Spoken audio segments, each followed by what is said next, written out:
हो गया अभी चलो नया दिन नया सवेरा, नहीं ऐसे नहीं चलेगा।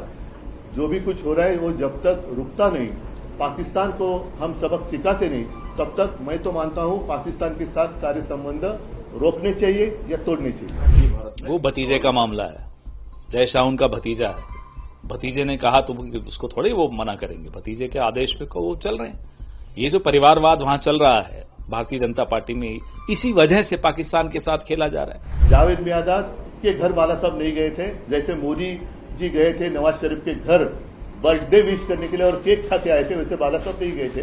जावेद मियाँदाद यहाँ मातोश्री में आए थे और बाला साहब ने उनके मुंह पर कहा था कि ये नहीं हो सकता और हमने होने नहीं दिया था। वही हम जानना चाहते हैं, क्या ये रोड शो उन्हीं सड़कों पर है जहां महिलाओं को नग्न करके परेड कराया गया था? शर्म आएगी उनको वहां रोड शो करते हुए। जब महिलाओं को इन सड़कों पर परेड कराया जा रहा था तब कहां थे प्रधानमंत्री? जब से पहलगाम 22 अप्रैल को हुआ है, जो टूरिस्ट है वो डर गए। जो जवान है वो वहां लड़ते रहेंगे, लड़ते लड़ते दुर्भाग्य की बात होती है कुछ लोग शहीद भी हो जाते हैं देश के लिए, तो वो शहीद होते रहेंगे और ये सब केक खाते रहेंगे, क्रिकेट खेलते रहेंगे। ऐसे लोगों के साथ हमारी क्रिकेट टीम कैसे क्रिकेट खेल सकती है? 2-3 महीने नहीं हुए हैं और सारे दुनिया के सामने उसी पाकिस्तान के साथ आप क्रिकेट खेलने जा रहे हैं। वही तो हम कह रहे हैं। और उन्होंने ही कहा था कि उनके रगों में खून नहीं सिंदूर बह रहा है। ये तो अमानवीय बात है, लेकिन अगर अमानवीय है तो कड़ा रुख अपनाओ, एक ही बार सबक सिखाओ, क्यों झुक रहे हैं? जब से पहलगाम 22 अप्रैल को हुआ है, जो टूरिस्ट है वो डर गए। उस डर को निकालने के लिए उमर साहब की हुकूमत ने वो गए, कोलकाता गए और वहाँ ममता जी और लोगों से मिले, वहाँ टूर ऑपरेटर्स से मिले, फिर अहमदाबाद गए, यानी हर जगह पहुँचने की कोशिश की। आज वो चेन्नई गए हैं कि लोग ज़्यादा से ज़्यादा यहाँ आएँ और उनसे वो डर निकाला जाए। इनके बड़े बड़े आला पदों पर बैठे हुए लोग, उनके बच्चे पाकिस्तान के साथ बिजनेस करते हैं, तब इन्हें नहीं समझ में आता। मैं और आप नहीं कर सकते। कैसे सरकार ये कर सकती है कि हम लोग जो कहते थे ट्रेड और टेररिज्म साथ नहीं चलेगा, वाटर और टेररिज्म एक साथ नहीं चलेगा, टॉक्स और टेररिज्म एक साथ नहीं चलेगा, तो क्रिकेट और टेररिज्म एक साथ कैसे चल सकता है? अंतर्राष्ट्रीय मंच की बात बताऊं तो एक नहीं, ये नहीं, वो दूसरी बात एक है। अंतर्राष्ट्रीय मंच की बात आपको बताता हूं। 1980 में ये क्या है? एशिया कप है क्रिकेट का। कितने देश इसमें शामिल होने वाले हैं?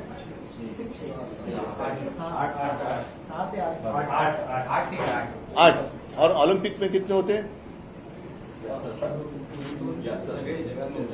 पूरी दुनिया से लोग वहां आते हैं। तो 1980 में मॉस्को ओलंपिक्स था, उसके ऊपर रशिया ने अफगानिस्तान में अपनी फौज उतारी थी, इसलिए अमेरिका और उनके साथी जो थे उन्होंने बैन किया था ओलंपिक।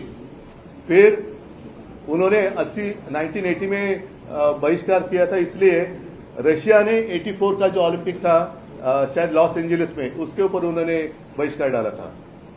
तो ऐसी कोई बात नहीं है कि पूरे। और फिर ठीक है ना, मैं मानता हूं कि क्या कहा आपने, जागतिक, तो पूरे दुनिया भर में अपने अपने जो भी एक सारे पार्टी, उसमें हमारी पार्टी की सांसद भी शामिल थी, सब लोगों को आपने भेजा था। क्या उसका नतीजा क्या है?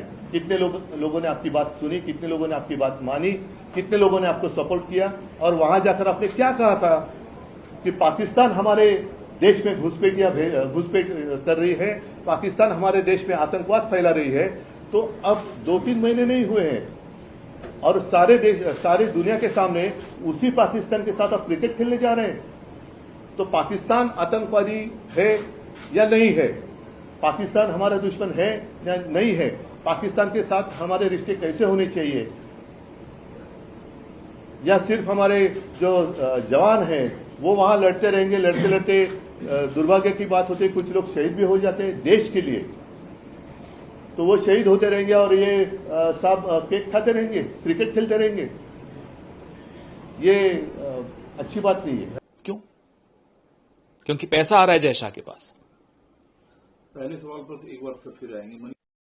आगे कांग्रेस पार्टी मणिपुर के लिए क्या देखती है? क्या सारे मुद्दे सुलझ जाएंगे? पूरा मणिपुर कांग्रेस पार्टी की तरफ देख रहा है। प्रधानमंत्री से उनको उम्मीदें नहीं है और पूरा देश भी यही चाहता है कि अब 2029 तक तो कोई इंतजार करने नहीं वाला। चंद्रबाबू नायडू भी राजनीतिक व्यक्ति है, वो भी 2029 तक नहीं इंतजार करेंगे। अगर उन्हें अगला चुनाव जीतना है तो जरूर कांग्रेस की तरफ देखना भी चाहिए। कैसे हम लोगों की आत्मा इतनी मर सकती है कि हम लोग आज पाकिस्तानियों के साथ क्रिकेट खेलने के लिए तैयार हैं? क्यों?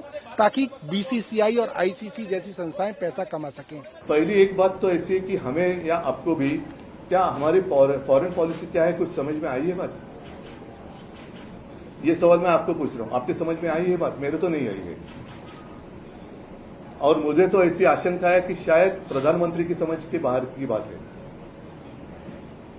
कारण उस वक्त मैंने अभी जो जिक्र किया, सुषमा स्वराज जी थी हमारे विदेश मंत्री, और तब भी ये ऐसी बात आई थी हिंदुस्तान पाकिस्तान क्रिकेट की मैच, और तब उन्होंने करारा जवाब दिया था कि ये नहीं हो सकता, होना ये खेलना अच्छी बात नहीं है।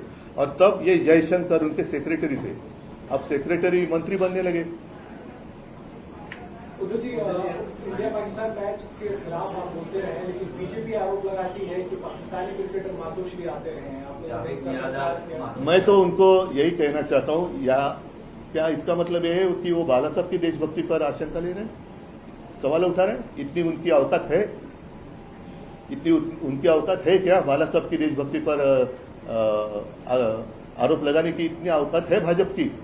पहले आप वो, मैं तो कहता हूं औकात में रहे शब्द में सोच समझकर जानबूझकर यूज कर रहा हूं कि मैं सारे लोगों को कहता हूं जो कि भाजपा के अंधभक्त है, और वो अगर बाला साहब की देशभक्ति पर कुछ आशंका जता रहे तो वो औकात में रहे, क्योंकि बात स्पष्ट है।